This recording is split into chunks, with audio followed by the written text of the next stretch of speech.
Many of you have been field workers for a long time, will know very much about what is happening in ICMDA. Some of this will be very familiar to you, but particularly for those who have just joined us, we're just going to look at what comes next. After 2 years, when we had to change the way we did things very dramatically, we're now starting to emerge again from coronavirus. And back in 2019, the work of ICMDA was very much built around regional conferences and the travel of field workers to places all around the world. And those two things were impossible for the last 2 years, which is why we changed our way of doing things. But this year is a year of transition where traveling becomes possible again, where residential and in-person conferences become possible again. So what's next for ICMDA? Well, where are we now? We have now 6 staff. We had 3 in 2019, and the addition of Bhaskar and Alex and David has really helped us to do a lot more in terms of training and support. And our field workers have gone from just 33 in 2019 up to 61 now. And so the Lord has kept raising new workers for his harvest field from 45 different countries around the world now have joined us. And these are our 14 regions. You can see, I won't go through those, but you'll recognize your own region. So 5 in Africa, 3 in the Americas, 2 now in Europe and Eurasia region, 3 in the Asian region, and then of course Oceania. And each of these regions has, with the exception of one, has a regional secretary, has AEOs covering it, and also regional reps and area reps. And we're governed by a board of 13 people from a variety of different countries around the world, and a number of them, like Alma and Hannes and Soraya, are here with us today. And they help to make the decisions about strategy and finance, which direct the work of ICMDA.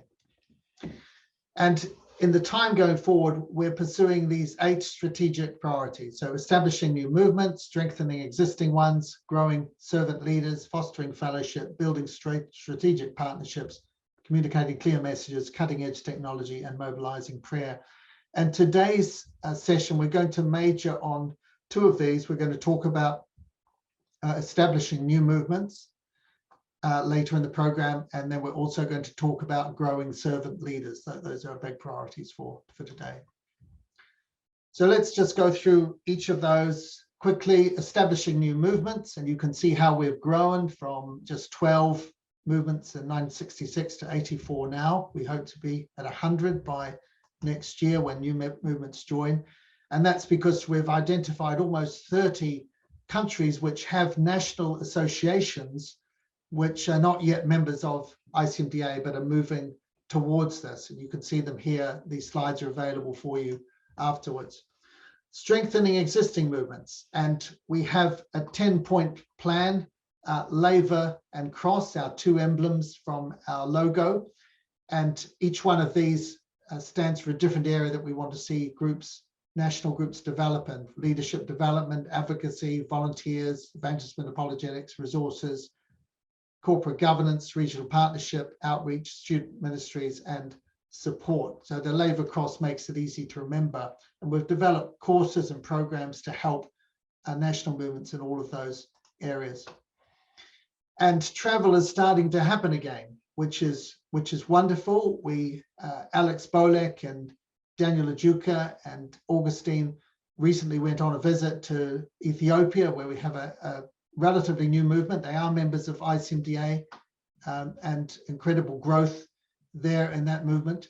And then this was a trip with Santosh and Samandra up to Nepal. You can see Bhaskar, Tul, and Anita there in that photo as well, to support the Nepali group, which has been going for some years. And this was one of many Zoom calls with the Vietnamese leadership, a group who are not yet formally affiliated with us, but God is doing great things in that country. So we hope this year we will see more travel and more connections being made.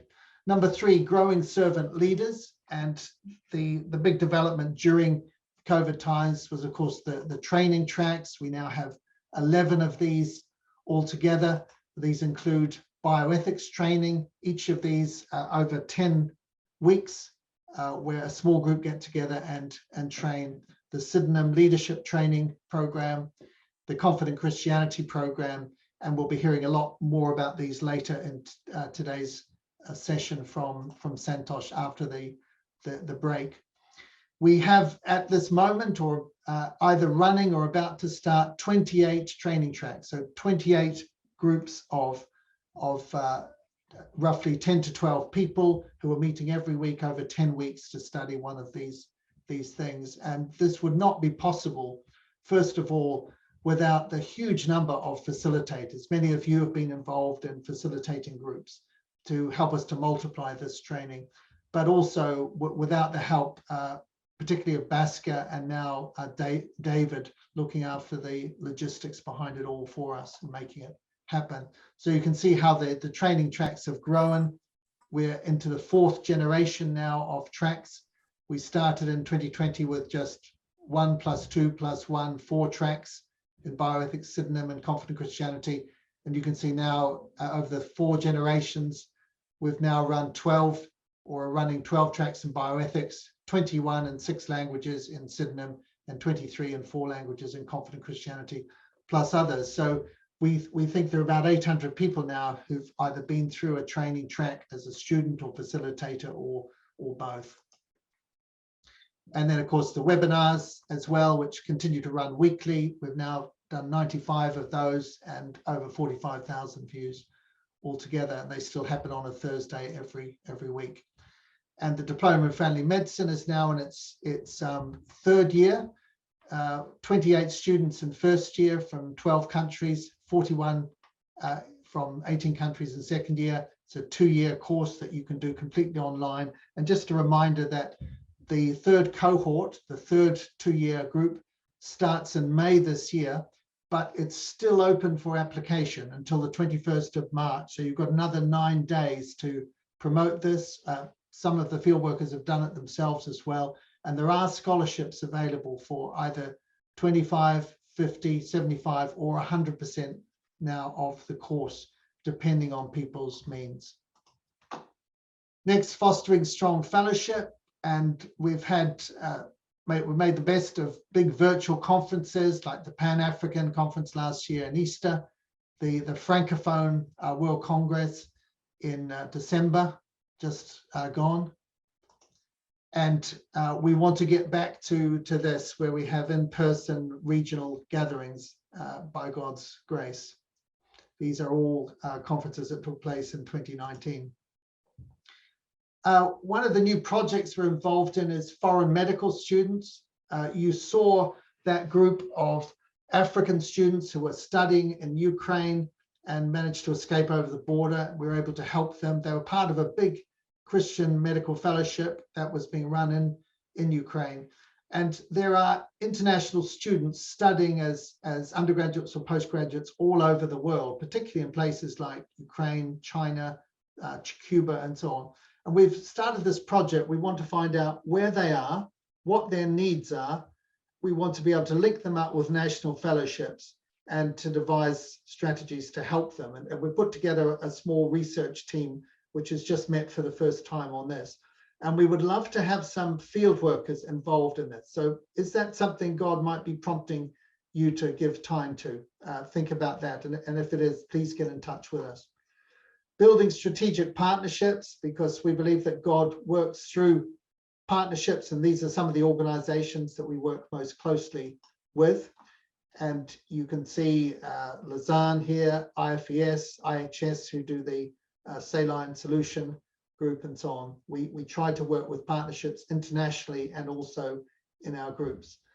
Communicating clear messages through the website, through the resources, through the monthly newsletter, which comes out about resources and events. And we are now well on the way to finishing Doctors Life Support number 5, which will be released at the World Congress in Tanzania. We've got 290 entries, so only 75 to go to cover the whole year. And we're going to make this available not just in English, but all of the main 7 languages spoken in ICMDA. And connected with that, we have a translation project, and that's to make our resources available in these 7 main languages listed there. And we're looking to assemble a team for each language group to work systematically through the resources, whether they're for training tracks, prayer diary, webinars, so on. And so here's another thing. If you'd like to help with this, I know some of you have already volunteered. If you'd like to help with this, then please do let us know about that. Technology, our YouTube channel, the Slack platform that we use for interaction in the training tracks, you'll be familiar with now if you're involved in those. And then perhaps most importantly of all, mobilizing intercessory prayer. And our prayer diary now comes out every 3 months in printed form. Here's my copy, and that's one of last year's ones. And it's put out on all of our media channels, whether it's Facebook or Twitter or YouTube or Instagram. Every day you can follow it. And if you're following that, you'll know we prayed for Yasuko Arakawa this morning, one of us in Myanmar. So there's just some of the way it's accessed. So there's a quick update. We're coming out of COVID. We are coming back to travel. We're coming back to regional conferences. We're coming back to national in-person events. But we're going to keep the many things that we've learned during COVID time, particularly the training tracks and webinars going, because they've been very fruitful. And we will be back on the road. And we have these 8 strategic priorities that we are following.